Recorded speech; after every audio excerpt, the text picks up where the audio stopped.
Hi, welcome to my page or channel depending on where you're watching. So today I'm playing Mario Sanchez from the USA. His rating is 931 and I am 935.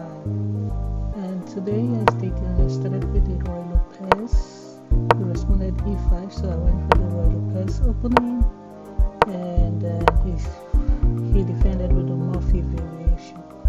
And so everything looked normal for me, and I castled until he took the pawn.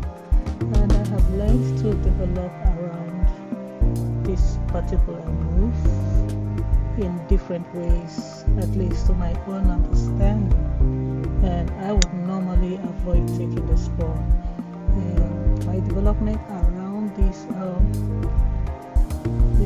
pawn take, that's a knight taking the pawn on e4, could also lead to some punishments if you don't know how to defend properly. So I actually thought he has studied his opening and he knew what he was doing, so I went with the defense.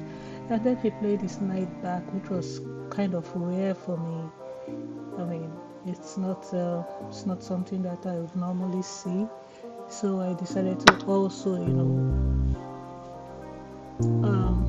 take the pawn immediately. I mean, the best move would have been d4, releasing the bishop and attacking the pawn with the pin pawn, with the pin pawn on d5, with my pawn on d4 at the same time. My bishop will have the diagonal, but I didn't do that. I just thought I should play one of these variations that I have seen. And yeah, so still I continued with the knight take. I mean, the computer doesn't like this move, but yeah, I played it anyway because I was hoping that he was gonna play the bishop to d5 and then I'm gonna keep pinning. So I pinned to prevent castling, and then he played knight to g8.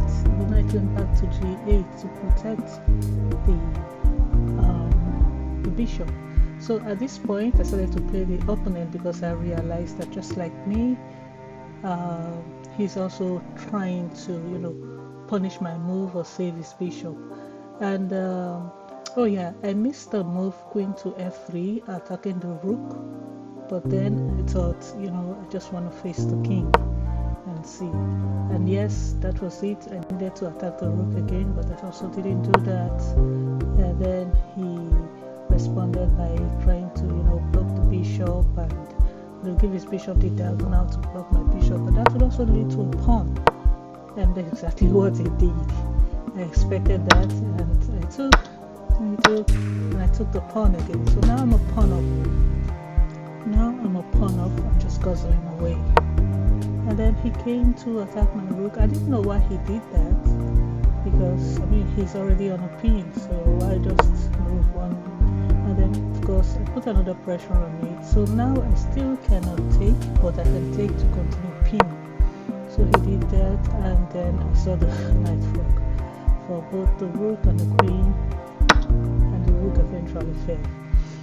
So I guess it was always there, just needed to play well and avoid the beginner's blunder.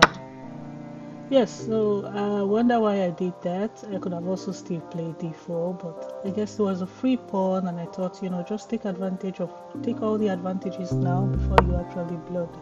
And then he came with the knight. I was scared I was still pinned, so I went back for the same pin, and then he came back to protect it. And now I played d4 because I was very determined in winning that piece.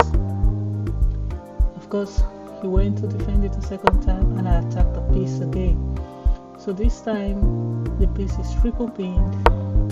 He attacked me and I took the piece, and the pin continued. So now you have three pieces. There's no way he could save that piece anymore. So he castled. That was the blunder. That was a very, very big blunder. And then I got the piece. So this is how to win the piece if your opponent takes the d4 pawn, the e4 pawn, without knowing all the traps in saving that position. So at this point I'm a rook up. I couldn't threaten checkmate. I was also thinking about my time, and so here he was was just the end of the game, I would say. So this was more like it was over at this point. So we exchanged pieces, and that was the end of the game. Yes. So he went, and that was it. Game over after that. Yep. So one rook up, winning pass pawns. So my advice, if you're going to play defense, understand all the traps, study it very well, don't just play it, study it very well, and be careful. So thank you for watching. See you in my next video.